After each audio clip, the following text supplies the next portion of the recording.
Welcome to the next session. The next session, my dear students. In this first session, we have discussed about the first topic of the nationalism in Europe. In the second lecture, we are going to continue this.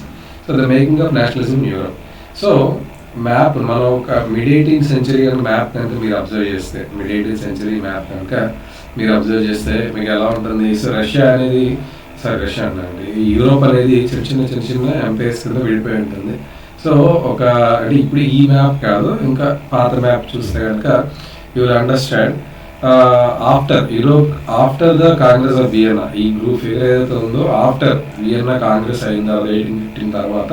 So before that మనం map చూస్తే కనుక ఎలా ఉంటుందంటే you will find that there will be no nation state. ఇక్కడ nation states అనేవి లేవు అనమాట. ఎక్కడ కూడా నేషన్ స్టేట్స్ అనేవి ఎక్కడ లేవు.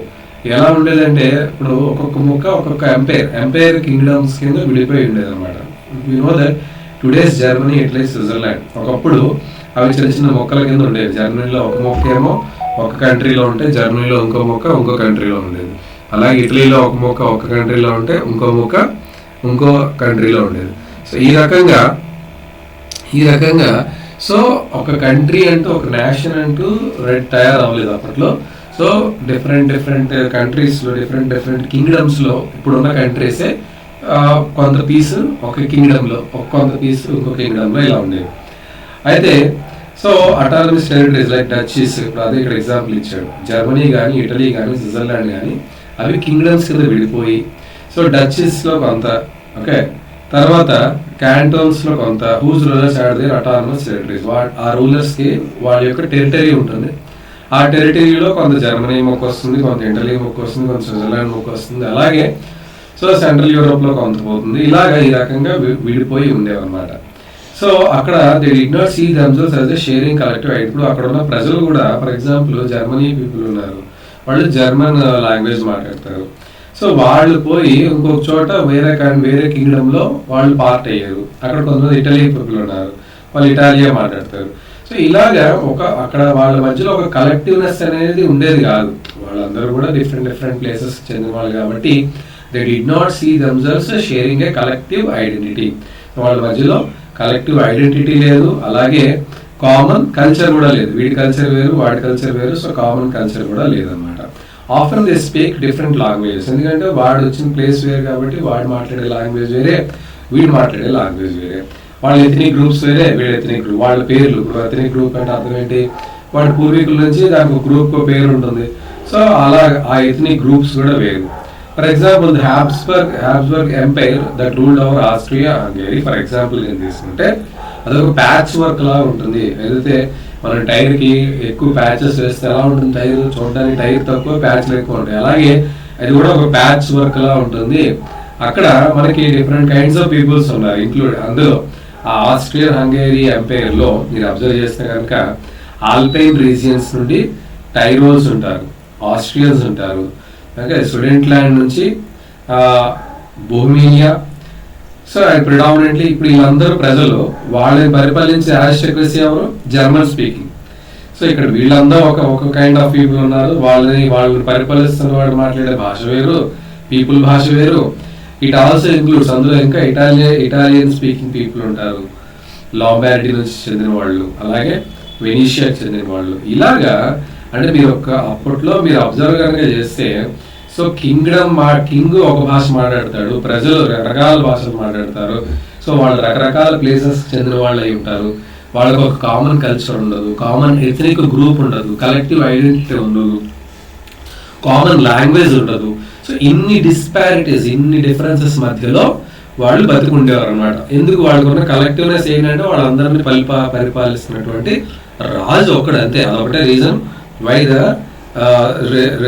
are staying together. The only reason is all are controlled by only one emperor, okay, they belongs to some empire. So Hungary విషయానికి వస్తే half of the population spoke Magyar and while the others spoke different dialects.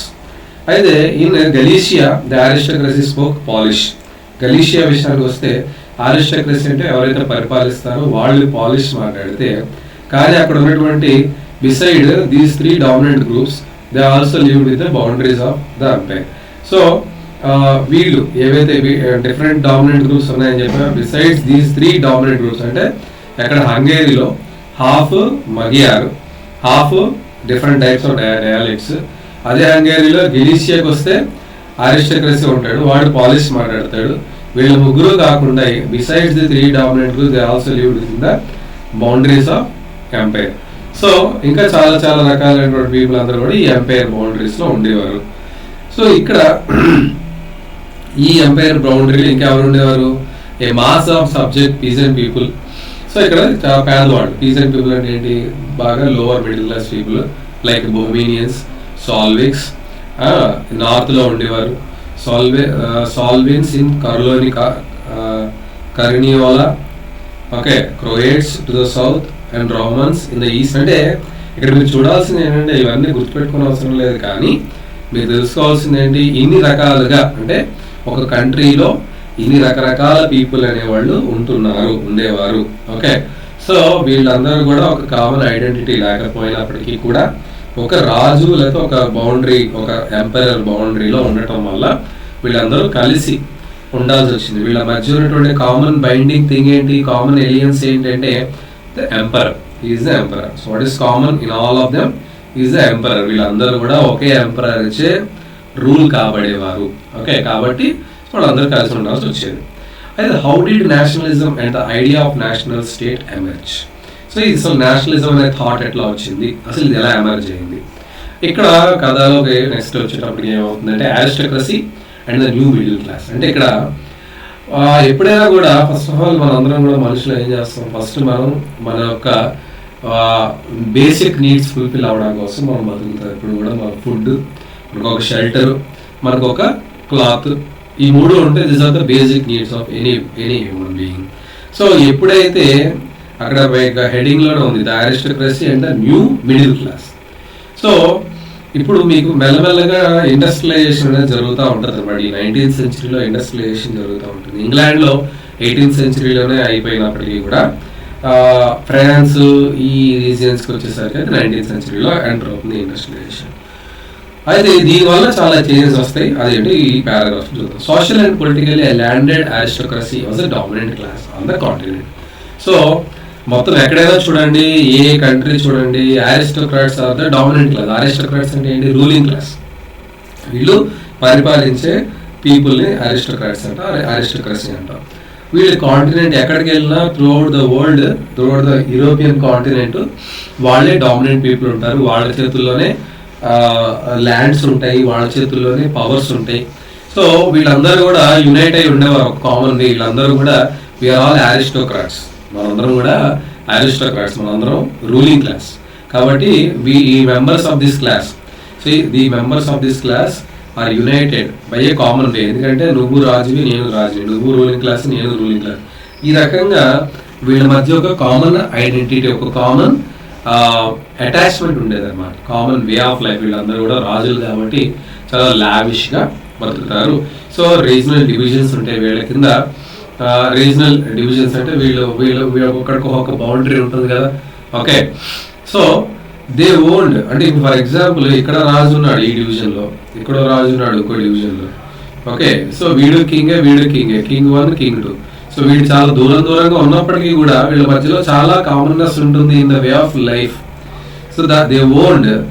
ఇక్కడ అదే చెప్పాడు, the members of this class were United by common way of life. So వీళ్ళందరూ ఒకేలా బతుకుతారు. That cut across regional divisions. So వీడి reason వేరే, వాడి reason వేరే అయినప్పటికీ వీడు రాజే. కాబట్టి వీళ్ళ మధ్య ఒక కామన్ వే ఆఫ్ లైఫ్ అనేది ఉంటుంది. So they own estates. వాళ్ళకి చాలా ఎస్టేట్స్ అంటే కంట్రీ సైడ్లో హ్యూజ్ అమౌంట్ ఆఫ్ ల్యాండ్స్ ఉండేవి. అలాగే టౌన్ హౌసెస్, పెద్ద బంగ్లాస్, పెద్ద విల్లాస్ ఉంటాయి. They spoke French. ఎందుకంటే ఈ కింగ్స్ అందరూ కూడా రాయల్ క్లాస్ కదా. ఈ రాయల్ క్లాస్ అందరికీ కూడా ఒక కామన్ లాంగ్వేజ్, వీళ్ళందరూ కూడా ఒక కామన్ లాంగ్వేజ్ని వాడుకునేవారు. వాళ్ళు సర్వే అవ్వడానికి ఒక కామన్ లాంగ్వేజ్ ఫ్రెంచ్ అనమాట. ఈ ఫ్రెంచ్ వీళ్ళు ఎప్పుడైనా ఒకళ్ళు కలిసినప్పుడు వీడుండే రీజన్ వేరే, వీడు మాట్లాడే భాషలు వేరే, వీళ్ళు మాట్లాడే భాషలు వేరే, కానీ వీళ్ళ మధ్య ఒక లాంగ్వేజ్, ఒక రాయల్ లాంగ్వేజ్ కింద ఫ్రెంచ్ని పెట్టుకున్నారు. ద పర్పస్ ఆఫ్ డిప్లొమసీ, ఒకరితో ఒకరు మాట్లాడుకోవాలన్న హై సొసైటీ. సో హై సొసైటీకి చెందిన వాళ్ళు కాబట్టి వీళ్ళందరూ కూడా ఒక లాంగ్వేజ్ని పెట్టుకున్నారు, కామన్ లాంగ్వేజ్ అదే ఫ్రెంచ్ అన్నమాట. Their families are often connected by ties of marriage. ఇప్పుడు వీడు కొడుకు వీడి కూతురు నుంచి పెళ్లి చేయడం, ఈ రకంగా మ్యారేజెస్ ద్వారా వీళ్ళు టైస్ అని ఒకరితో ఒకరు రిలేషన్షిప్స్ అని పెట్టుకునేవారు. This powerful aristocracy was however numerically a small group. యాక్చువల్గా చూస్తే వీళ్ళు మొత్తం కాంటినెంట్ లో ఉండే చాలా తక్కువ మంది అయినప్పటికీ కూడా వీళ్ళదే పవర్ నడుస్తూ ఉంటుంది అనమాట. Okay, the majority of the population was made up of peasantry. So major population పేదవాళ్ళు ఉంటారు. పీజెంట్రీ అంటే ఏంటమ్మా? సో పేదవాళ్ళు. సో మేజర్ పాపులేషన్ అంతా కూడా పూర్ పీపుల్ ఉంటారు, బట్ వాళ్ళని రూల్ చేసే వాళ్ళు చాలా తక్కువ మంది ఉంటారు, బట్ వాళ్ళే powerful class. To the west the bulk of the land was formed by tenants. So ఆ కంట్రీలో వెస్ట్ సైడ్ చూస్తే, యూరోప్ లో వెస్ట్ సైడ్ చూస్తే lot of the land was formed by tenants. Tenants అంటే ఏంటి? వాళ్ళ ఓన్ ల్యాండ్ కాదు, రాజుకి చెందిందో లేదంటే ఇంకా ఎవరైనా హయ్యర్ క్లాస్కి చెందిన వాళ్ళు ఉంటాయి. ఆ ల్యాండ్స్ వీళ్ళు ఏంటి టెనెంట్స్ కింద వాళ్ళు కౌలు అంటారు కదా, వాళ్ళ రెంట్ తీసుకుని వాళ్ళు పండిస్తారు.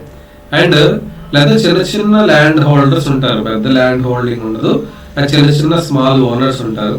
అదే ఈస్ట్ వైపు చూస్తే అండ్ ద సెంట్రల్ యూరోప్, అంటే west side of central Europe అంతా కూడా టెనెంట్స్ అండ్ స్మాల్ ఓనర్స్ ఉంటారు. ఈస్ట్ సైడ్ అంతా కూడా ఈస్ట్ అండ్ సెంట్రల్ యూరోప్ ఈ ల్యాండ్ హోల్డింగ్ అనేది ఏ రకంగా ఉంటుందంటే ఎస్టేట్స్ ఉంటాయి. ఈ ఎస్టేట్స్ మళ్ళీ ఎవరు ఉంటాయి? అరిస్టోక్రాట్స్ ఉంటాయి. అక్కడ సర్ఫ్స్ ఉంటారు. సర్ఫ్స్ అంటే ఎవరు? బానిసలు. అలాగ వాళ్ళతో పనులు చేయించుకుంటుంటారు, జీతాలు లేకుండా సరఫడం అంటారు దాన్ని. సో ఇవన్నీ కూడా ఎవరు కల్టివేట్ చేస్తారు? పని వాళ్ళు ఉంటారు, వాళ్ళు చేస్తూ ఉంటారు. వాళ్ళకి జీతాలు కూడా సరిగ్గా ఇవ్వరు, అట్లాంటి వాళ్ళే సర్ఫ్స్ అంటారు. సో ఈ సర్ఫ్స్ తో వాళ్ళు ఆ ఎస్టేట్స్ ని మేనేజ్ చేయిస్తూ ఉంటారు. ఈ రకంగా సో ఇట్ వాజ్ హ్యాపెనింగ్ అనమాట. సో తర్వాత so in western central part of Europe, ఎక్కడైతే ఈ ఎస్టేట్స్ గట్టా ఉన్నాయని చెప్పాను కదా, సో ఇక్కడ growth of industrial production and trade meant the growth of towns. మెల్లమెల్లగా ఇండస్ట్రియలైజేషన్ జరుగుతోంది, ఇండస్ట్రీస్ ప్రొడక్షన్ పెరుగుతోంది, దానివల్ల ట్రేడ్ పెరుగుతోంది. ట్రేడ్ పెరగడం వల్ల అక్కడ టౌన్స్, చిన్న చిన్న టౌన్స్ అనేవి పుట్టాయి. ఎక్కడైనా ఇండస్ట్రీస్ వచ్చాయంటే ఏమవుతుందమ్మా? ఫస్ట్ చిన్న చిన్న విలేజ్ కాస్త టౌన్ అవుతుంది, టౌన్ కాస్త సిటీ అవుతుంది, సిటీ కాస్త మెట్రోపాలిటన్ అవుతుంది, మెట్రోపాలిటన్ కాస్త కాస్మోపాలిటన్ అవుతుంది, ఇంకా గ్లోబల్ సిటీ అయిపోతుంది. ఈ రకంగా అంటే ఇండస్ట్రియలైజేషన్ అనేది ఒక ప్లేస్ ని చాలా ట్రాన్స్ఫార్మ్ చేస్తుంది కదా. ఆ రకంగానే టౌన్స్ అనేవి ఎమర్జ్ అవుతున్నాయి. కమర్షియల్ క్లాస్, ఇప్పుడు ఎవరైతే ఇండస్ట్రీస్ ఆ ఇండస్ట్రీలో పనిచేసే వాళ్ళు కావచ్చు, ఇండస్ట్రీ నుంచి వస్తున్న ప్రొడక్ట్స్ ని కొని అమ్మేవాళ్ళు కావచ్చు, ఒక కొత్త క్లాస్ అనేది ఏర్పడుతోంది. ఆ కొత్త క్లాస్ పేరేంటి? Commercial class. ఇంతకు ముందు అంతా కూడా అరిస్టోక్రాట్స్ అనేది ఒక హై క్లాస్ సొసైటీ, వాళ్ళ కింద పీజెంట్స్ ఉండేవారు. ఈ మధ్యలో చిన్న గ్యాప్ ఉంది కదా, ఆ గ్యాప్ లో వచ్చిందే ఈ కమర్షియల్ క్లాస్ అన్నమాట. ఓకే, సో వీళ్ళ ఎగ్జిస్టెన్స్ అనేది based on the production of the market. So ఈ మార్కెట్ లో ప్రొడ్యూస్ అవుతున్న గూడ్స్ ని వేరే వేరే చోట తీసుకెళ్ళి అమ్మటం, దాని ద్వారా సో వీళ్ళు డబ్బులు సంపాదించుకోవడం చేసేవాళ్ళు. ఇండస్ట్రియలైజేషన్ ఆల్రెడీ ఇందాక చెప్పినట్టుగా ఇంగ్లాండ్ లో స్టార్ట్ అయింది 18th సెంచరీలో. అంటే ఎప్పుడైతే మనం స్టీమ్ ఇంజిన్ ని ఇన్వెన్షన్ చేసామో, ఆ స్టీమ్ ఇంజిన్ ఇన్వెన్షన్ తోనే ఇండస్ట్రియలైజేషన్ అనేది స్టార్ట్ అవుతుంది. స్టీమ్ ఇంజిన్ ని మనకి ఇంగ్లాండ్ అనుకుంటారు. సో ఫస్ట్ ఇంగ్లాండ్ లో మీకు ఈ ఇండస్ట్రియలైజేషన్ అనేది జరుగుతుంది. Second half of the 18th century మెల్లగా ఫ్రాన్స్, పార్ట్స్ ఆఫ్ జర్మనీలో 19th సెంచరీలో ఇది ఎంటర్ అవుతుంది ఈ ఇండస్ట్రియలైజేషన్ అనేది. సో ఎప్పుడైతే ఇండస్ట్రియలైజేషన్ వచ్చిందో న్యూ సోషల్ గ్రూప్స్ అనేవి వచ్చాయి. ఒకటి కమర్షియల్ క్లాస్ అన్నారు, ఎవరైతే బిజినెసెస్ పెడతారో, అంటే ఈ ప్రోడక్ట్ ని కొని వేరే చోట అమ్మటం ఇట్లా చేసి డబ్బు సంపాదించే వాళ్ళు కమర్షియల్ క్లాస్ అయితే, ఈ ఇండస్ట్రీస్ లో పని చేసే వాళ్ళు ఉంటారు కదా, ఆ పని చేసే వాళ్ళందరూ కూడా వర్కింగ్ క్లాస్, వాళ్ళంతా కూడా వర్కింగ్ క్లాస్. సో వీళ్ళంతా కూడా డబ్బులు సంపాదించుకుంటారు కదా ఇప్పుడు, అంటే మిడిల్ క్లాస్. సో వీళ్ళందరూ కూడా వచ్చారనమాట. వీళ్ళంతా కూడా middle class made up of industries. So industries ఎవరైతే ఉంటారో, ఇండస్ట్రీస్ పెడతారో వాళ్ళు మిడిల్ క్లాస్ కిందకి వస్తారు. అలాగే బిజినెస్ మ్యాన్, ఎవరైతే ఆ ప్రొడక్ట్స్ ని అమ్మి కొనటం అమ్మటం చేస్తారో వాళ్ళు, అండ్ ఆ టెక్నికల్, ఆ ఇండస్ట్రీస్ రన్ చేయడానికి కావాల్సినటువంటి టెక్నికల్ నాలెడ్జ్ ఉన్న వాళ్ళు ప్రొఫెషనల్స్. సో ఈ రకంగా ఒక మిడిల్ క్లాస్ అనేది ఒకటి పుట్టింది, ఇంకోటి వర్కింగ్ క్లాస్ ఒకటి పుట్టింది. వర్కింగ్ క్లాస్ అనే వాళ్ళు పని చేస్తారు, ఈ మిడిల్ క్లాస్ వాళ్ళు ఇండస్ట్రీస్ ని రన్ చేయటం, ప్రొడక్ట్స్ ని కొనటం అమ్మటం, లేకపోతే ప్రొఫెషనలిజం అంటే దాన్ని ఎట్లా ఆపరేట్ చేయాలి, మెషిన్ ని తయారు చేయటం, అట్లా టెక్నికల్ గా ఉన్నవాళ్ళు. In Central and Eastern Europe, these groups were smaller in number till the late 19th century. So, late 19th century end అయిపోయేదాకా వీళ్ళే అంత ఎక్కువ మంది అయితే ఉండేవారు కాదు. It was among the educated and liberal middle classes that idea of national unity. ఇప్పుడు అయితే అంటే ఈ యొక్క లిబరలైజేషన్ అనే ఐడియా ఎప్పుడు మొదలైంది, ఎక్కడ మొదలైందంటే ఎడ్యుకేటెడ్ పీపుల్ మధ్యలో. అంటే ఎప్పుడైతే నువ్వు కొంత డబ్బు సంపాదించాలని చెప్పినట్టుగా మీకు when you are fighting for your survival you only think of your food, your well being. ఎప్పుడైతే నీ దగ్గర సర్ప్లస్ ఆఫ్ అమౌంట్ ఉంటుందో you think of something else.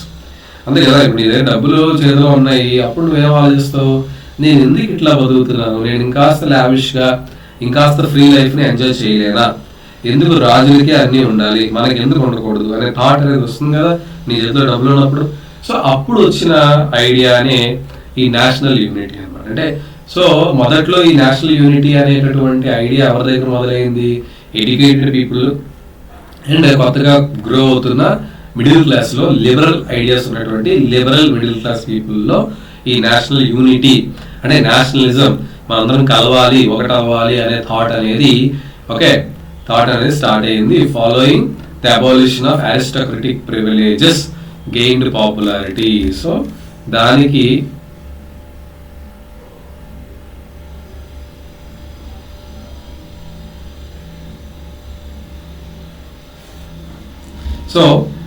ఏదైతే అరిస్టోక్రాటిక్ ప్రివిలేజెస్ ఏవైతే అబాలిషన్ చేయాలి, వీళ్ళకి ఎందుకు ప్రివిలేజెస్ ఇవ్వాలి, so why don't we also enjoy the same kind of privileges అనే థాట్ అనేది స్టార్ట్ అయింది. So what is liberal nationalism? So liberal nationalism అంటే ఏంటి? Now what is liberal nationalism stands for ideas of national unity in the early 19th century. So early 19th century Europe was closely allied the idea of liberalism. So మీరు first 9th class లో చూసినా కూడా వాళ్ళంతా కూడా Liberty కోసం fight చేస్తారు. మెయిన్గా మీకు ఫ్రెంచ్ రెవల్యూషన్ దేనికోసం జరిగిందంటే ఏం రాస్తాం, లిబరలిజం కోసం జరిగింది. అసలు లిబరలిజం అంటే ఏంటిది పక్కాగా క్వశ్చన్ అడుగుతాడు. So what is meant by liberalism? So briefly tell in your words అని, లేదా from the lesson what you understood about the liberalism అని. సో ఇలా అడుగుతారు క్వశ్చన్స్. కాబట్టి లిబరలిజం అంటే ఏమిటి, లిబరల్ నేషనలిజం కింద ఎలా కన్వర్ట్ అయింది? సో ఎర్లీ 19th centuryలోనే Europe was closely allied to ideology of liberalism. Starting revolutions లోనే లిబరలిజం గురించి వీళ్ళు ఫైట్ చేశారు. ఆ టర్మ్ లిబరలిజం ఎక్కడి నుంచి వచ్చింది? లైబర్ అనే వర్డ్, లాటిన్ వర్డ్, దాని నుంచి వచ్చింది. లైబర్ అంటే ఏమిటి? ఫ్రీ, మీనింగ్ ఫ్రీ అని నీ లైఫ్ నువ్వు ఫ్రీగా వదలడం. So for the new middle class liberal stood for freedom for the individual equality of all before the law. ఇప్పుడు న్యూ మిడిల్ క్లాస్ ఎవరైతే వచ్చారో వీళ్ళకి లిబరలిజం అంటే వీళ్ళు ఏమిటి ఫీల్ అవుతున్నారు? ఫ్రీడమ్, ఇండివిజువల్ గా నీకు ఫ్రీడమ్ ఉండాలి, నీకు ఈక్వాలిటీ బిఫోర్ లా ముందు నేను అందరినీ కూడా లా ముందు ఈక్వల్ గా చూడాలి. ఒకళ్ళకి లా ఒకలాగా, ఇంకొకళ్ళకి ఒక న్యాయం కాకుండా అందరూ న్యాయం ముందు సమానమే. Politically it emphasises the concept of government by consent. అంటే పొలిటికల్ గా దీన్ని ఆలోచిస్తే, అంటే ఈ లిబరలిజం ని ఎప్పుడు నీకు వస్తుంది లిబరలిజం? నువ్వు నీ రూలర్ని, నిన్ను ఎవడైతే రూల్ చేస్తున్నాడో వాడిని నీ కన్సెంట్ అంటే నువ్వు ఒప్పుకుంటేనే వాడు రూలర్ కింద ఉండాలి. సో నీకు ఎలాంటి గవర్నమెంట్ కావాలి? నీ కన్సెంట్తో, అంటే నీ ఒప్పందం, నువ్వు ఎగ్రీ అయ్యాకేనే వాడు నిన్ను రూల్ చేయాలి.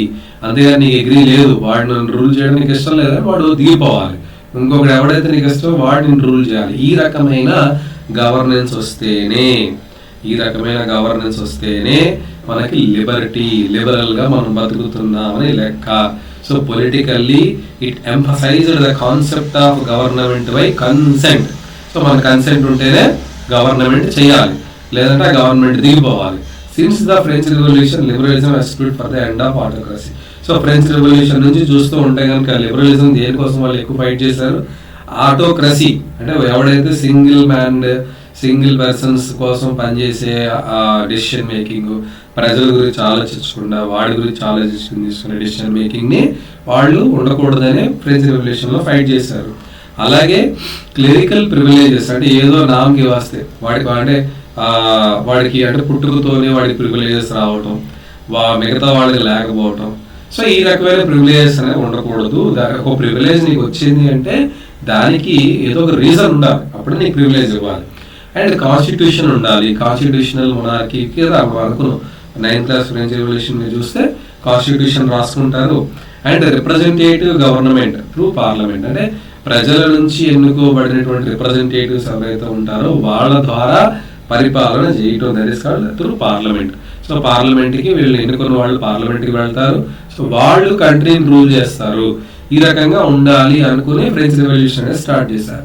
సో 19th centuryలో liberals also stressed the inviolability of private property. And 19th centuryలో లిబరల్స్ ఇంకేం స్ట్రెస్ చేశారంటే ఇప్పుడు ప్రైవేట్ ప్రాపర్టీ అనేది ఒకళ్ళ చేతిలో ఉండకూడదు.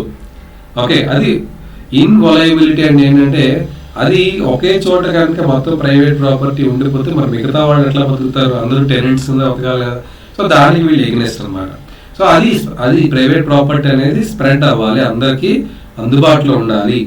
At equality before the law did not necessarily stand for universal suffrage. So equality before లా అంటే ఏంటి, అందరికీ సమానమైన న్యాయం ఉండాలి. కానీ ఇక్కడ అందరికీ ఓటు హక్కు ఇస్తేనే సమానమైన న్యాయం వస్తుందని కూడా వాళ్ళు నమ్మలేదు. సో అందరికీ సమానమైన న్యాయం ఉండాలి, కానీ ఓటు హక్కు దగ్గరకు వచ్చేసరికి ఏమైపోయింది, అందరికీ ఓటు హక్కు ఇచ్చే ఆలోచనలో వీళ్ళు లేరు.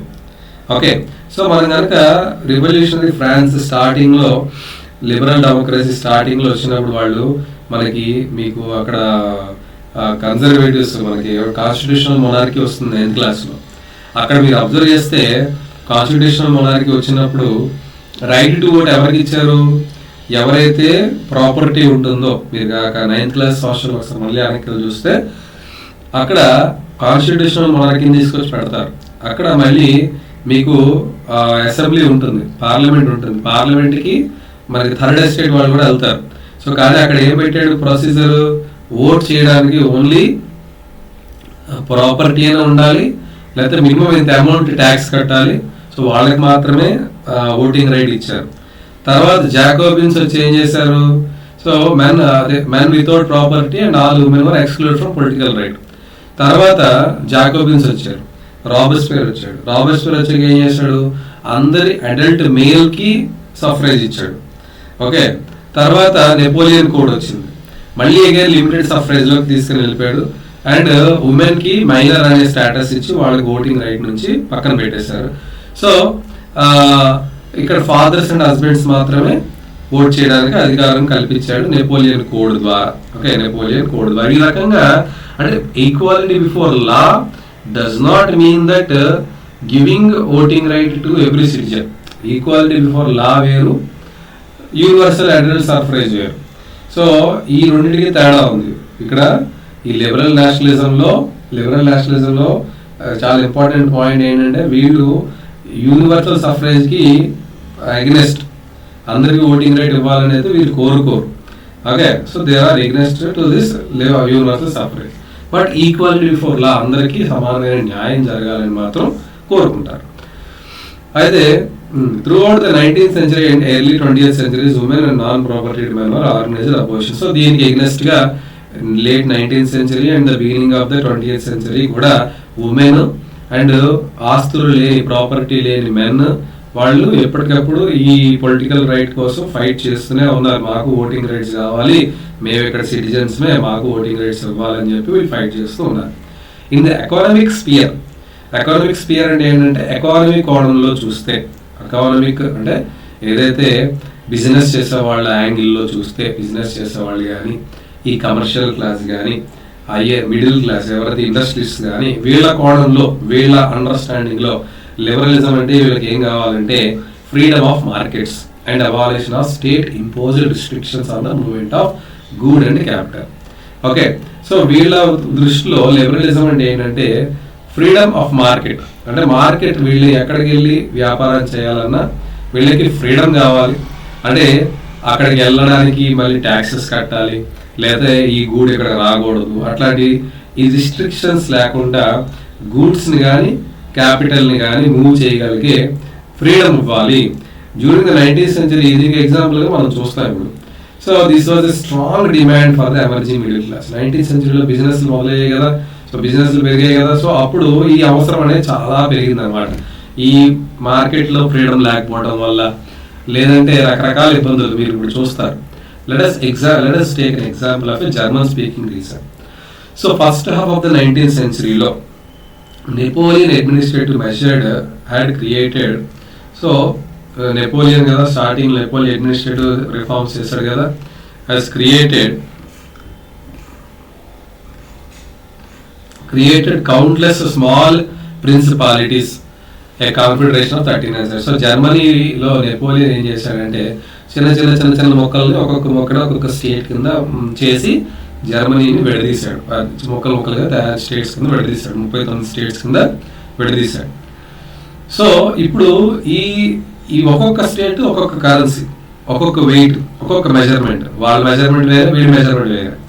అయితే ఒక మర్చెంట్ ఒక చోట 1833లో, for example in the year of 1833, ఒక మర్చెంట్ హ్యాంబర్గ్ నుంచి న్యూరంబెర్గ్కి వాడు తయారు చేసుకున్నటువంటి ఏదో గూడ్ని సెల్ చేయడానికి వెళ్తున్నాడు అనుకోండి. వాడు 11 కస్టమ్ బ్యారియర్స్, అంటే ఒక స్టేట్ నుంచి ఇంకో స్టేట్లోకి వెళ్ళేటప్పుడు కస్టమ్ బ్యారియర్ అంటే అక్కడ పోలీసులు ఉంటారు, ఇక్కడ పోలీసులు ఉంటారు.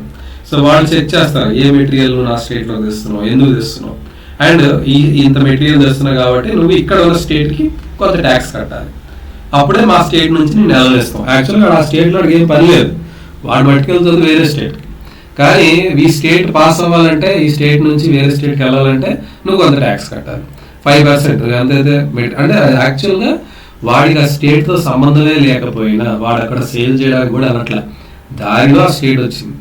సో ఇలాగా ప్రతి స్టేట్లో 5% కస్టమ్ డ్యూటీస్ కట్టుకుంటూ వెళ్ళేసరికి వాళ్ళకి ఏమయ్యేది అంటే 10 రూపాయలు సరుకు కాస్త 50 రూపాయలకి తయారయ్యేది, ఎందుకంటే ఇన్ని ట్యాక్సెస్ కట్టుకునేసరికి. So and duties are often levied. మళ్ళీ ఇక్కడ కస్టమ్ డ్యూటీ అట్లా, కస్టమ్ డ్యూటీ అంటే ఏంటంటే ట్యాక్స్, డ్యూటీస్ అంటే ఏంటంటే that is the tax on the product అనమాట. సో ఈ కస్టమ్ డ్యూటీస్ అనేవి levied according to the weight or measurement. So ఎంత బరువైన వెయిట్, నువ్వు గూడు పట్టుకెళ్తున్నాడు దానికి వెయిట్ ఉంటుంది కదా, అలాగే దానికి మెజర్మెంట్ ఉంటుంది కదా, దాన్ని బట్టి ట్యాక్స్ వేస్తారు. సో మళ్ళీ ఇక్కడికి వచ్చేసరికి ఏమేది, ఒక్కొక్క స్టేట్కి ఒక్కొక్క measurement. For example the measure of cloth, అంటే టెక్స్టైల్ ఇండస్ట్రీ ఒక క్లాత్ నువ్వు పట్టుకుని వెళ్తున్నావు ఒక ప్లేస్ నుంచి ఇంకో ప్లేస్, దాన్ని ఎల్ఏ అనే మెజర్మెంట్, మనకి మీటర్ లేకపోతే తాన్ అనేవారు అప్పట్లో ఒకప్పుడు, అది ఎలా ఉంటుందో అలాగే ఎల్ఏ అనేది ఒక మెజర్మెంట్. అది ఎల్ఏకి ఫ్రాంక్ఫర్ట్లో ఎల్ఏ వాల్యూ 54.7 సెంటీమీటర్స్ అయితే మెయిన్స్లో 55.1, న్యూరంబెర్గ్లో 65.6, ఫ్రీబర్గ్లో 53.5. అంటే ఇది ఎంత కన్ఫ్యూజింగ్ ఉంటుంది ఒక బిజినెస్ చేసేవాడికి. ఆడి ఎక్కడ ఏమమ్ముతున్నాను, ఎక్కడ ఎంత అమ్ముతున్నాను, ఆడి ట్యాక్సేషన్ ఏంటి. ఇప్పుడు మీరు ఒక మెజర్మెంట్ ఒకలా లేకపోతే మీరు ఎట్లా బిజినెస్ చేస్తారు? ఈ రకమైన ఇబ్బందులు ఈ వర్కింగ్ క్లాస్ ఎక్కువగా ఫేస్ చేశారనమాట. అంటే ఈ ఎకనామిక్ స్పియర్లో వీళ్ళకి కావాల్సిన ఫ్రీడమ్ ఏంటంటే, ఈ తలకాయ నొప్పులేమో మాకు వద్దు బాబు, ఈ అన్నిటి కస్టమ్ డ్యూటీస్ని అబాలిష్ చేయండి, ఒకటే యూనిట్స్ అండ్ మెజర్మెంట్స్ పెట్టండి, వెయిట్స్ అండ్ మెజర్మెంట్స్ పెట్టండి, అలాగైతే మేము బిజినెస్ చేయగలము. సో ఇలా ఎప్పుడైతే ఉండదో నీ ఎకనామిక్ ఎక్స్చేంజ్ అనేది సరిగ్గా జరగదు. So growth by the new commercial who argue for creation of. So మాకు యూనిఫైడ్ ఒకటే ఎకనామిక్ టెరిటరీ కావాలి, ఈ ఎకనామిక్ టెరిటరీలో మాకు ఎక్కడికి వెళ్ళి బిజినెస్ చేసుకోవడానికి ఫ్రీడమ్ కావాలి, and allowing the unhindered movement. ఎక్కడ ఆపకూడదు, హిండ్రెన్సెస్ అంటే ఆపడం, చెక్ చేయడం, అలా కాకుండా unhindered movement of goods, people, capital, ఏదైతే అది డబ్బులు పట్టుకెళ్ళాలి, మనుషులు పట్టుకెళ్ళాలి, అండ్ గూడ్స్ కావాలంటే తయారు చేసిన వస్తువులు అమ్ముకోవడానికి ఇలాగా మాకు ఏది కావాలంటే అది ఫ్రీగా మూవ్ అయ్యేటట్టు చెయ్యాలి. అలా చేస్తేనే మా బిజినెస్లు మేము చేసుకోగలం, ఇంత కన్ఫ్యూజన్లో మేము పని చేయలేకపోతున్నాం అని 1834లో ఇంకాస్త దీన్ని స్ట్రెంథెన్ చేయడానికి ఒక కస్టమ్స్ యూనియన్, పేరు ఏంటంటే జాల్బరీ, చాలా ఇంపార్టెంట్ పదం. సో జాల్బరీ అంటే ఏంటి, ఎందుకు ఫామ్ అయింది, వాటి యొక్క ఏం అచీవ్ చేయడానికి జాల్బరీ స్టార్ట్ అయింది అనేది కూడా అడుగుతాడు క్వశ్చన్స్. కాబట్టి జాల్బరీ అంటే ఏంటి, లేదా ఎకనామిక్ స్పియర్లో లిబరలిజం అంటే ఏంటి అని అడుగుతాడు క్వశ్చన్. సో ఎకనామిక్ స్పియర్లో అంటే ఇవన్నీ రాయాలి మీరు. సో క్వశ్చన్స్ ఎలా ఉంటాయంటే టెక్స్ట్ బుక్లోంచి అడుగుతాడు, మధ్యలోంచి అడుగుతాడు, ప్రతి పదం ప్రతి లైన్ మనం అర్థం చేసుకోగలగాలన్నమాట. సో జాల్బరీన్ అనేది ఫామ్ అయింది at the initiative of Russia. First Russia వాళ్ళు వీళ్ళు దీన్ని ఇనిషియేటివ్ తీసుకుని స్టార్ట్ చేశారు and join way most of the German states. The union abolished tariff barriers and reduced number of currencies. So ఈ యూనియన్ ఏం చేసింది, ఈ టారిఫ్ బ్యారియర్స్ ఏవైతే వాటిని అబాలిష్ చేసి డిఫరెంట్ కరెన్సీస్ని కూడా ఓవర్ 30 కరెన్సీస్ని కాస్త 2 కరెన్సీస్లో తీసుకొచ్చాయి. చాలా గ్రేట్ అచీవ్మెంటే కదా. The creation of a network of railways, ఈ ఎకానమిక్ కారిడార్ ఏదైతే ఉందో అందులో ఒక common network of railway. So further stimulate అంటే గూడ్స్ కానీ ఏవైనా వెంటనే పంపించుకోవడానికి.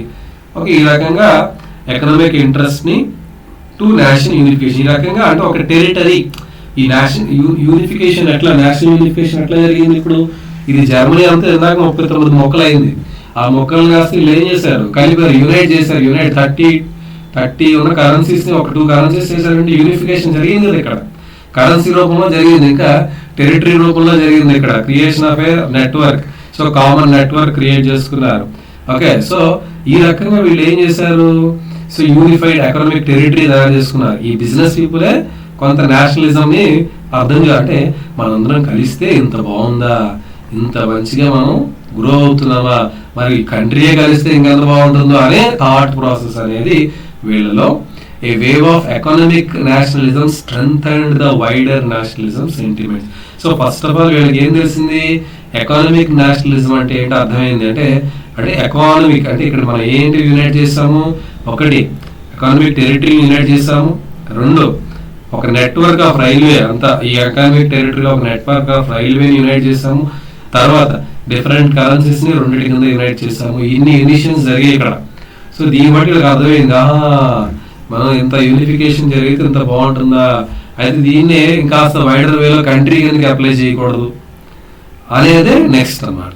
A new conservatism after 1815. So that we will discuss in the next class. Thank you so much. If you like the video, share with your friends. Thank you.